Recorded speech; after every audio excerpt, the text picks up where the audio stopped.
Hi hello, कैसे हो बच्चों। आज अध्याय 3 चतुर्भुजों को समझना, इसके बारे में जानेंगे। इसकी यूनिट यानी कि प्रश्नावली 3.1 में देखेंगे।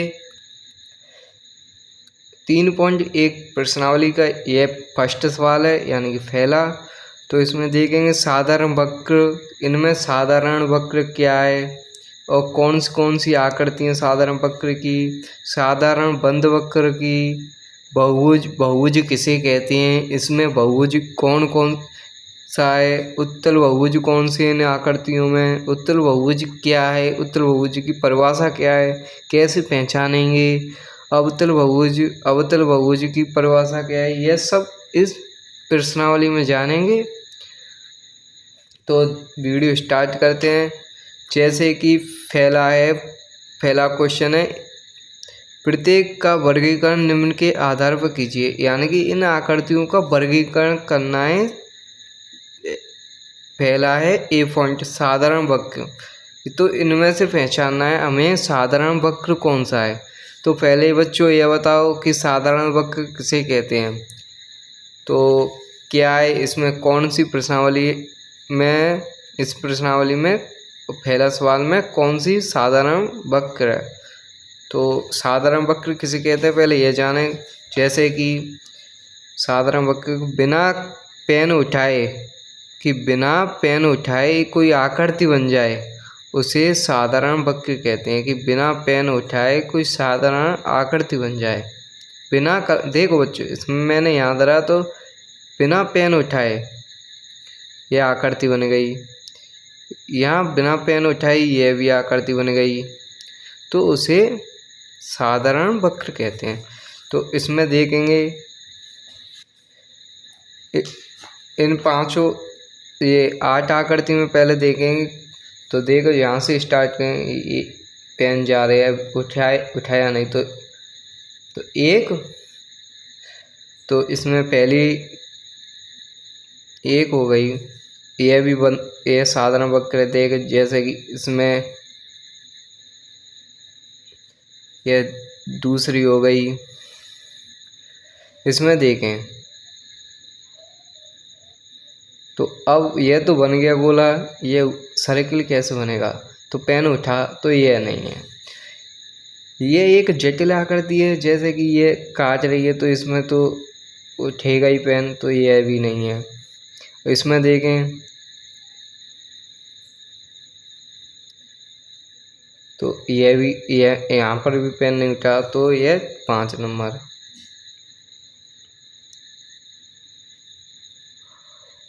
और इसमें भी देखें, इसमें भी पेन नहीं उठ रहा है। और 6, और यह देखें इसमें भी नहीं उठेगा। और 7, इसमें देखें यह गोला एक हो गया, तो ये डंडा यहाँ तो ये उठ गया, तो यह भी नहीं है। अब देखें साधारण बंद वक्र, तो साधारण होना चाहिए। तो साधारण हमने जान लिया था, इसमें साधारण वक्र तो यह सब थे इसमें, और पर बंद होना चाहिए। तो पहले में देखें यह भी बंद है, दूसरे में यह भी आकृति बंद है, 5वें में यह भी बंद है, 6वें में यह भी बंद है, 7वें में यह भी बंद है।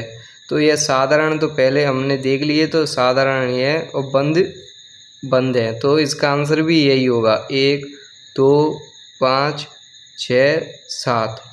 अब देखें बहुभुज वह आकृति जिसमें कई रेखाएं हों, यानी कि कई भुजाएं हों और एक बंद आकृति हो। तो देखें इसमें 1 रेखा, 2 रेखा, 3 रेखा, 4 रेखा, 5 रेखा, तो यह 5 रेखा भी हैं। और इसमें यह बंद आकृति भी बना रही है, तो इसमें फैली। इसमें देखें 1 2 3 4, इसमें 4 रेखाएं और ये बंद भी बना रही है, तो फैली। और दूसरी इसमें रेखा ही नहीं है, इसमें ये रेखा है लेकिन काट रही है, तो ये अगल है। इसमें भी रेखा नहीं है, इसमें भी रेखा नहीं है, और देखें इसमें रेखा है लेकिन ये सर्किल यानी कि एक गोलार्ध बनेगा, और यह भी नहीं है। अब देखेंगे डी, उत्तल बहुभुज। बताओ बच्चों उत्तल बहुभुज किसे कहते हैं? सोचो उत्तल बहुभुज क्या है, उत्तल बहुभुज की परिभाषा क्या है? बताओ उत्तल बहुभुज किसे कहते हैं? तो उत्तल बहुभुज की परिभाषा यह है कि किसी बहुभुज के प्रत्येक कोण 180 डिग्री से, कोई बहुभुज है उसका प्रत्येक कोण 180 डिग्री से छोटा हो तो उसे उत्तल बहुभुज कहते हैं। दोबारा सुने परिभाषा, किसी बहुभुज के प्रत्येक कोण का मान 180 डिग्री से छोटा हो तो उसे उत्तल बहुभुज कहते हैं। समझ गए? तो देखें लिखकर, जैसे कि मैं बनाऊं परिभाषा, उत्तल बहुभुज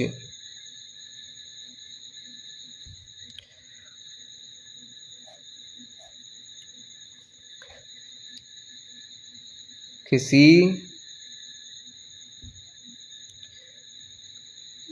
बहुभुज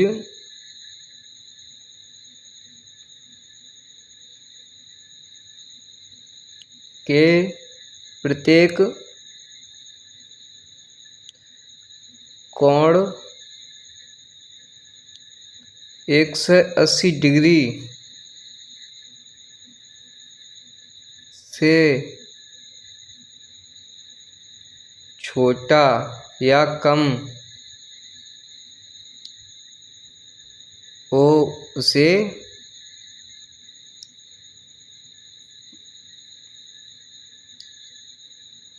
उत्तल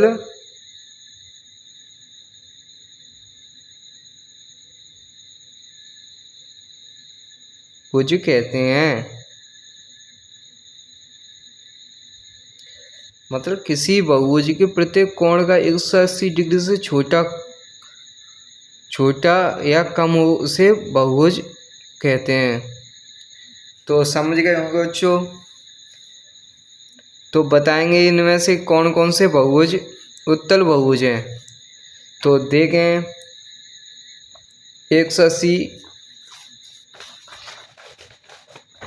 180 यानी कि यह एक सीधी रेखा है, तो यह 180 का डिग्री का कोण होता है, तो इससे कम लेना है हमें। तो फर्स्ट आकृति में देखें यह 90 डिग्री का, और यह भी 90 डिग्री का, यह भी 180 से कम है यानी कि यह सीधी रेखा, और यह भी 180 से कम है। और यहाँ पर देखें, यहाँ मान के चलो ये हमने ये वक्र कर दिया,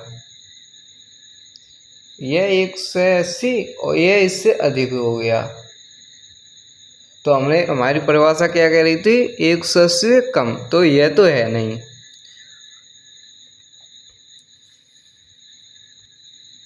अब सेकंड आकृति में देखें, यह भी 180 से कम है, यह तो ये है, तो इसमें एक तो दूसरा, और इसमें कोई कोण बन नहीं है, ये जटिल है, इसमें भी कोण नहीं, इसमें भी कोण नहीं, इसमें भी कोण नहीं, इसमें भी नहीं, तो इसका आंसर हो गया 2। अब बताओ बच्चों अवतल बहुभुज किसे कहते हैं? अवतल बहुभुज किसे कहते हैं? बताओ, सोचो अवतल बहुभुज किसे कहते हैं? जैसे कि किसी बहुभुज के प्रत्येक कोण का मान 180 डिग्री से अधिक हो उसे अवतल बहुभुज कहते हैं। यानी कि यहाँ पर 180 से कम था, यहाँ 180 से ज़्यादा। समझे बच्चों? यहाँ पर कम था, यहाँ पर ज़्यादा। तो अवतल बहुभुज की परिभाषा देखेंगे, जैसे कि अवतल बहुभुज ठीक है, यहाँ पर प्रत्येक कोण का मान 180 से छोटा या कम था, यहाँ पर ज़्यादा हो जाएगा। किसी बहुभुज के प्रत्येक कोण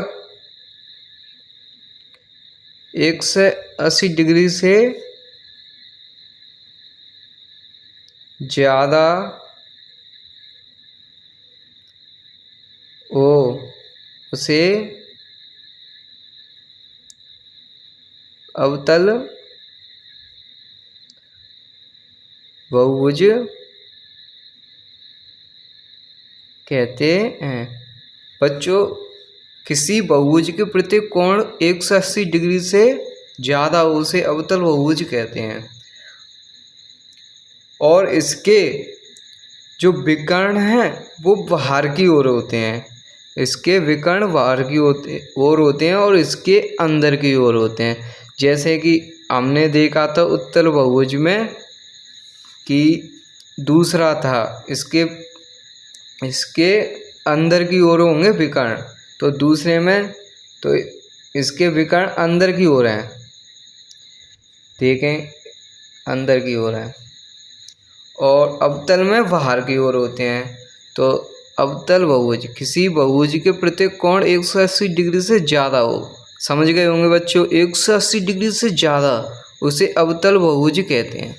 तो हमने देखा था कि इसका 180 डिग्री से ज़्यादा है, यानी कि जी 180 डिग्री हो गया यह सीधा, और ये 180 डिग्री से ज़्यादा है। और इसका देखें ये विकर्ण, यानी कि एक ये विकर्ण हो गया, तो ये बाहर की ओर हो गया, तो यहाँ पर हो गया फर्स्ट यानी कि फैला।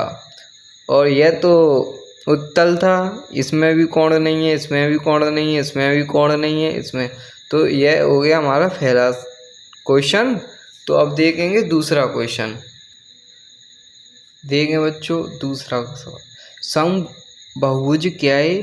समबाहुभुज का नाम बताइए जिसमें, यानी कि समबाहुभुज का हमें नाम बताना है जिसमें 3 भुजाएं हों, 4 भुजाएं हों, 6 भुजाएं हों, 6 भुजाओं वाले, मतलब इनके नाम बताने हैं। तो बच्चों पहले यह बताएं कि समबाहुभुज क्या होता है, यानी कि समबाहुभुज क्या होता है, समबाहुभुज क्या होता है पहले आप यह बताएं।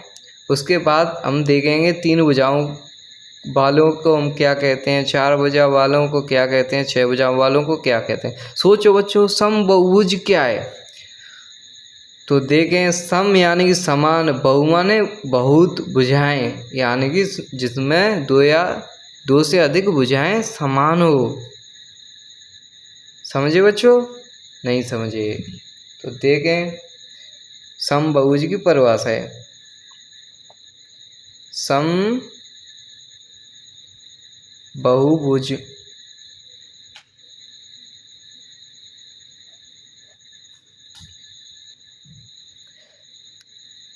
यदि किसी बहुभुज की किसी बहुभुज की सभी भुजाएं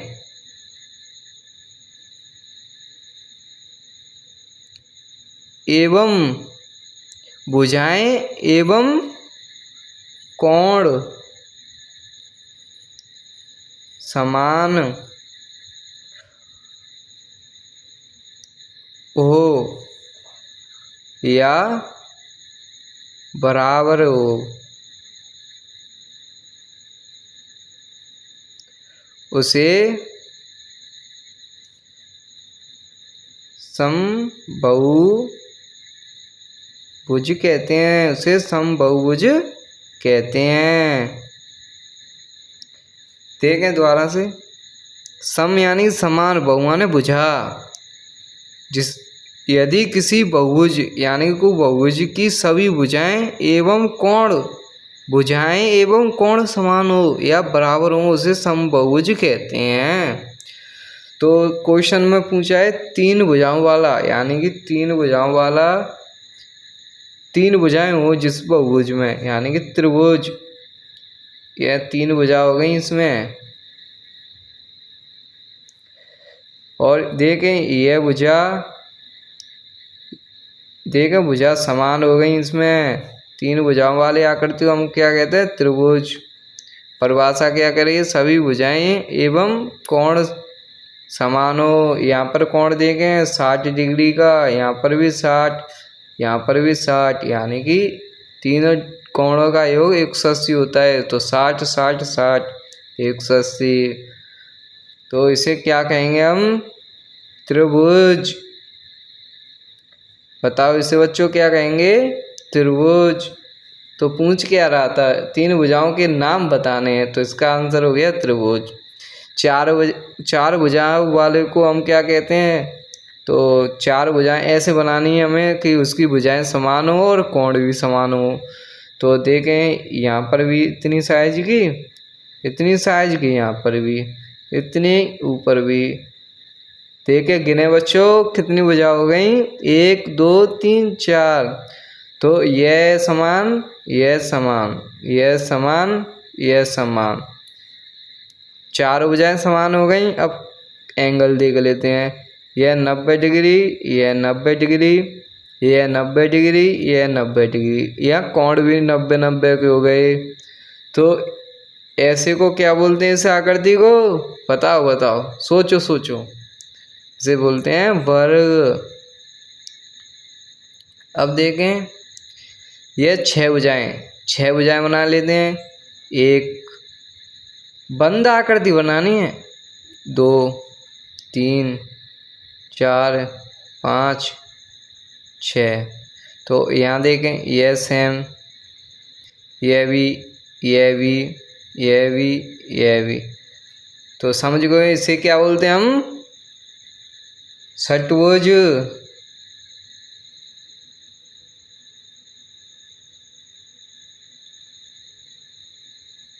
षट्भुज यानी कि छह भुजा। तो हो गया समषट्भुज। इसे षट्भुज नहीं बोलेंगे, इसे क्या बोलेंगे? समषट्भुज, यानी कि समान है इसमें। तो इससे समझ गए बेहतरीन वीडियो। यहाँ पर वही हमारी प्रश्नावली 3.1 खत्म।